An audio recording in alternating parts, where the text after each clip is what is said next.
De verkiezingen brengen geen rust in Rwanda. Het pas gevormde legertje heeft zijn handen vol met de strijd tegen Tutsi-terroristen die aanvallen vanuit de buurlanden. Inyenzi, kakkerlakken, noemen de Hutu de gewapende Tutsi-strijders. Vous êtes Tutsi? Si, si, je le suis. Unariste? Si. Et maintenant, est-ce que vous avez peur? De quoi? De la population, du jugement, peur d'être tué?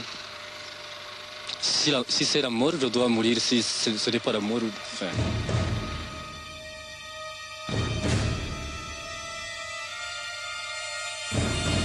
Ces terroristes se trouvent à l'extérieur du pays et ils agissent par raids de 10, 20, 40 hommes qui entrent dans le pays nuitamment.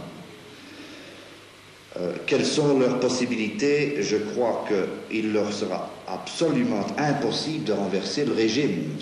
Il n'en est pas question.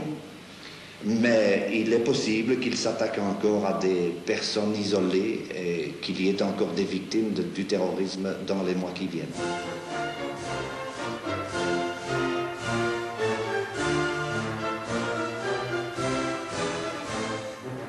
De kakkerlakken kunnen niet verhinderen dat Rwanda op de 1 juli 1962 onafhankelijk wordt als een republiek in handen van de Hutu-partij. Guy Logiste wordt toegejuicht als l'homme providentiel, de man van de voorzienigheid.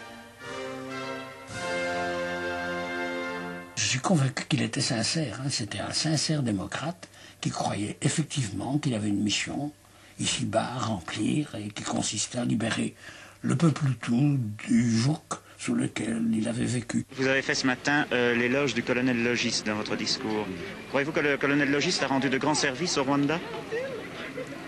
Au moins, il a compris le mouvement démocratique Djinisi. C'est un homme compréhensif. Et au lieu d'endiguer les forces neuves, il ne les a pas spécialement, je dirais, encouragées aux révolutions, mais certainement son attitude leur a permis de faire un travail de libération.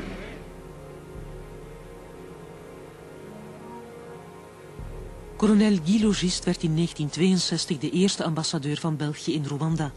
Later trad hij in dienst van de Zaïrese president Mobutu. Hij overleed in 1993. Gregoire Kayibanda bleef president van Rwanda tot in 1973. Hij werd afgezet bij een militaire staatsgreep en stierf 3 jaar later als gevangene. Jean-Baptiste Ndaindorba, Mwami Kigeri V, woont in Washington en hoopt nog altijd terug te keren op de troon.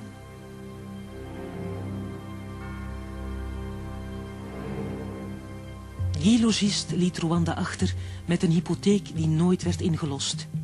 De Hutu-republiek ging in 1994 ten onder, in een zee van bloed.